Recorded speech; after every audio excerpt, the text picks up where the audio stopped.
Once upon a time, there lived a woman who stayed 18 years without a child, and the villagers called her barren. She was desperate to have a baby by all means, but all her efforts seemed aborted. The husband, Akim, loved her and was calm about the situation as he doesn't want the wife to feel bad. One Eke market day, being the day of the gods, the man forgot how sacred that day is and left to the bush near the river to hunt. It was a dangerous moment as the gods and the queen of the river had their meetings and a bath in the river. Few minutes, the hunter began to notice some movement and footsteps approaching him. He was terrified and his feet began to shake in fear. The spirit kept coming closer to him. Immediately he shouted. That drew the attention of other spiritual maidens in the river that came to bathe. Everyone was over him as they dragged him closer to the river goddess. Why are you here? The river goddess asked in anger. Today is a sacred day for the gods. I doubt if you've not seen the nakedness of the maidens, you won't go. The man pleaded as he sworn not to talk what he had seen, but they couldn't grant him bail. It was evening and his wife and other villagers began to look for him. They searched and found nothing. Later, the river goddess decided to let him go as the queen mother pleaded on his behalf. She was set to let him go, but on one condition: to sleep with one of the maidens so as for him to keep it a secret, as he won't have the courage to say it to anyone. He agreed and the deal was done. It didn't end there. They knew what the present condition of the wife is, so they decided to grant it to the family. The river goddess raised her hands and a beautiful baby girl appeared crying on her palm. Take this child, she said. She will be an avenue of revenge from me to the king of your land. Say nothing about what you saw here today and keep this baby's existence a secret from anyone, said the river goddess to the hunter. When Akim got home, he couldn't say anything. Everyone wondered where he was and why he had a baby with him.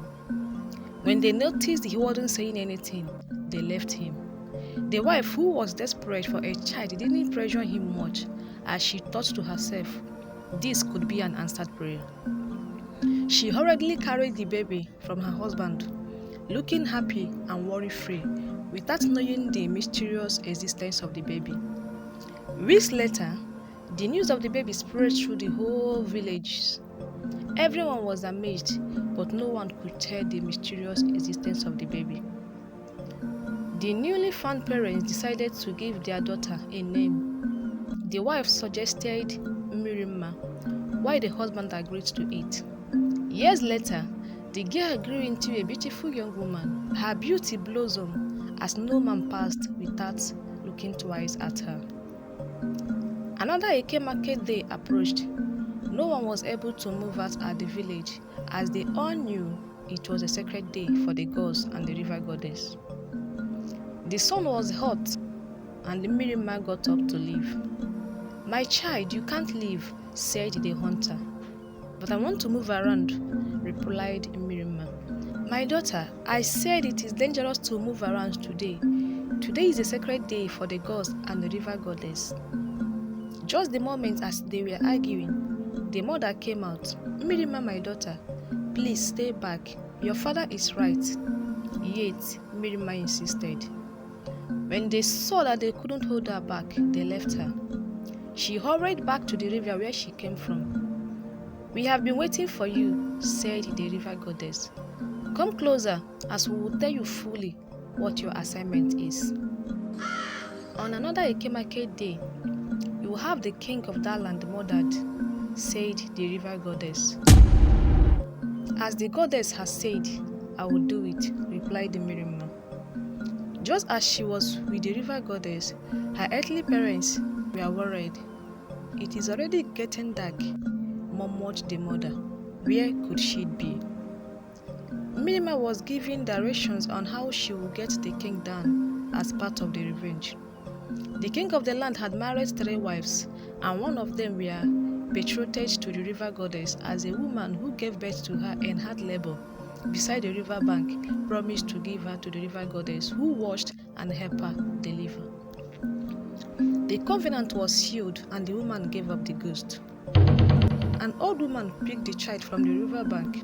She is very old and wise, so she knew the tradition of the land. She decided to do the necessary sacrifices and purification. The gods visited her and warned her not to do it, as the consecration rituals fell on the head of the husband who would marry her. She later got married to the king. The old woman who picked her told the story to the king, but he gave a deaf ear. The gods came warning, disclosing the consequences to him, but he never heeded to the warnings, as his heart was hardened. He banished the woman and tortured anyone who spoke up about it. He was a stubborn king and defied the laws of the land, but never knew that karma awaits him someday. Mirima grew more in beauty. The king became attracted to her. One day, as she strolled around the community, admiring the beauties of nature, there the king saw her and fell in love with her. He couldn't get his eyes off her, as he had made certain inquiries concerning Mirima. Mirima, who the river goddess has lectured on how to take revenge, already knew the doom that awaits the king. The king sought for her hand in marriage, and the wife of the hunter, who wasn't aware of the doom that awaits the king, was happy that her daughter was going to marry the king. The marriage rite was met and the king took her home. That night, as they slept, Mirima transformed into the river goddess, and there the king met his doom. She got her revenge. Early in the morning, the news of his death spread abroad, as the villagers and the nearby villages was in great merriment. Their persecutor has gone. Another king emerged who ruled the community with love and never treated anyone harshly.